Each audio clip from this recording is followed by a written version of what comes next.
Going forward, baselining has been recognised as a crucial tool in helping farmers make informed management decisions to deliver both climate and biodiversity goals, while also helping to increase productivity and profitability. The whole farm plan has been identified as part of this process. The whole farm plan will be made up of 5 different elements. Today we will look at one of those elements, soil analysis. The first part of this video will look at the process of soil sampling, and in the second part we take a behind-the-scenes look at the journey of a soil sample as it goes through the lab for analysis, and we look at the next steps once you receive your results.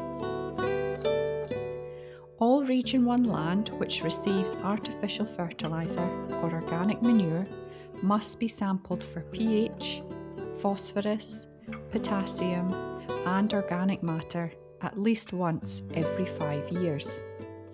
Standard or GPS soil sampling can be used. Using a soil corer or spade and a bucket to mix the soil, you can take these samples yourself. Sample down to 8 cm for grassland and 15 cm for arable. When sampling, walk a W pattern of the field, taking at least 5 samples on each leg of the walk. Take 20 to 25 cores per field. Fill a small clear bag, aiming for 500 grams of soil.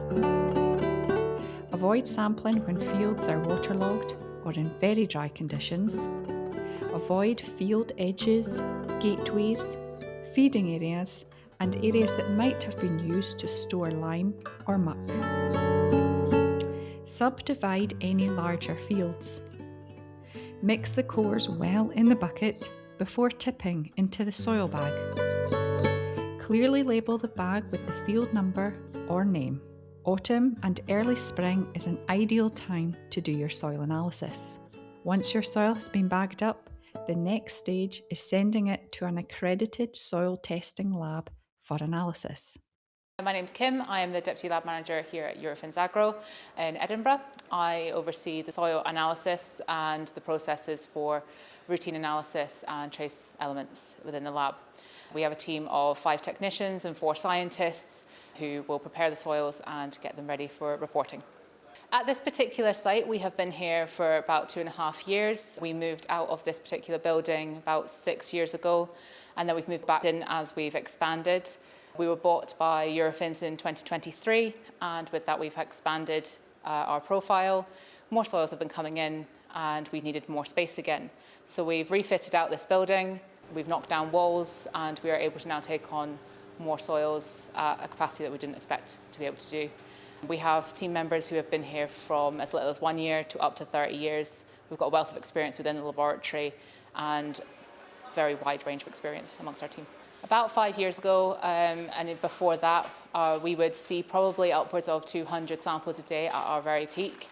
We are now seeing over 500 samples a day during our peak season. We have had to adapt processes and procedures to make sure that we can cope for this.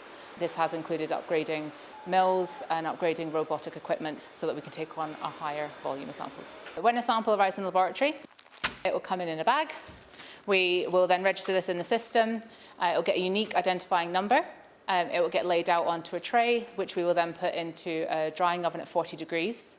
This will stay in about overnight, and it will get milled to 2 mils. And then from that, we take subsamples for loss and ignition analysis or extractions for pH or your routine analysis. From this, we can also then take it further and mill for even finer powder for trace elements, for heavy metals. When we're prepping the soil for the ovens, we take out a white tray, we put an identifying number on the tray, and then lay the soil out. We will break up aggregates and remove any stones, worms, or bits of forage that just aren't soil. They will then go into our drying ovens at 40 degrees. And once they're dry, we will quickly check them with a hand test first, and then we will run them through the mills. The mills will get cleaned in between each sample, and they'll get placed into a punnet, which is again labelled with the sticker that's been put on the tray, so that the unique number follows it throughout the process. The first stage that generally happens after it's been milled is the pH analysis. they will take a 10 ml scoop of soil and put it into a pH cup, which is then mixed with calcium chloride and left to settle for an hour, and then it's put onto the pH robot for analysis. We'll scoop for a routine analysis, and that is a 10 ml scoop again, or a 5 ml scoop depending on the extraction that's required. Various extractants are added to this, and they are then put through shaking or rolling to extract the solution and the elements that you're looking for before it's ran on ICP OES. That is emission spectroscopy, so it's looking at the wavelengths of the elements and comparing it to a known set standards. So our scientists look at the results on the instruments as they come off. They will compare these to quality control data and our quality charts, which have known values, so that they know that the results are accurate and valid for that test. If there's any issues, they will go back through the data first to assess whether that's actually the result or if it's the instrument has done a failure, where they will then assess whether they take a new sample or extract it again or reprocess the data. The majority of the soils that we get in here will be what we call a routine package. In this includes their pH analysis, which will also provide them their lime requirement, and we will analyse for routine extracted elements. This is calcium, magnesium, phosphorus, sodium and potassium. That will allow the farmer to interpret whether they need to add fertilisers or other amendments to their soil, and it'll tell them their health of their soil as well. In addition to this, the heavy elements that we test will be for sludge to land applications. So we're looking at the metal concentrations for lead, arsenic, cadmium, and we're able to do those as well. Soil testing is required and should be carried out by every farmer so that they know that they're not adding unnecessary fertilisers which can actually damage your soil. If you are adding amendments to the soil, you're actually eroding it in time, and if you're adding more heavy metals to the soil with sludge applications, this can actually run off into our waterways and affect public health. When you get results back and a farmer can assess the health of their soil, it can save them money by not having to buy excess fertiliser or lime for their fields if they know that they don't need to actually do this. The perfect soil to arrive within the lab, if you're looking for a standard routine analysis, is about 500 grams. And we would prefer if it was broken up already, not too wet because it would take too long to dry. Best time to sample would be after it's not had a heavy rainfall or frost, when your soil is slightly dry so it's not got too much moisture in it. It is easy to sample and break up the aggregates. You are looking to take various points throughout your field rather than just one pit, so you can get a representative of your field.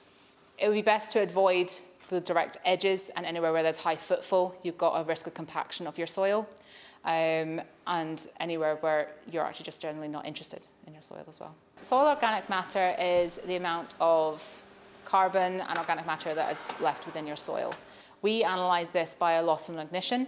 We will take a dried sample of soil and we will ash it at a high temperature to burn off the carbon, so that we can assess, based on a gravimetric analysis, so that's just weighing your sample, how much of it has been burnt off and how much we can equate to being organic matter. This is important to know because organic matter can hold nutrients within your soil. If you have less organic matter, your soils are at higher risk of erosion. On average, I would recommend sampling your soil at least once a year. This would just equate for anything that you have added to your fields over the year, if you've changed crops, changed the way you farmed, and it can just give you a good year-by-year assessment of your soil health. If you're changing a bit more regularly, maybe more regular assessments to see what has altered in your soil. Your standard report will give you results of the farm name, the field name, a specific FID number if you've supplied it, so you can locate exactly where it's been taken from, and you'll get a list of the results that you've submitted to the laboratory. In most cases, this will be your pH and your routine elements, so your calcium, magnesium, phosphorus, sodium, potassium, and they will give you a coloured bar scale as to their adequacy within the soil, red being bad, green being good. Once we've generated the reports, a farm consultant or advisory service will assess the results and apply their knowledge and expertise to provide the interpretation needed for your soils. We have followed the journey of our soil sample from collection in the field to analysis in the lab and received the analysis results. At this point, the farmer can work with an advisor or agronomist to develop a nutrient application plan, taking soil type, crop requirements, organic manure applications and current soil nutrient status into account. This will ultimately help to match inputs with crop requirements. For more information and to access a range of relevant technical notes, please visit fas.scot or email advice@fas.scot.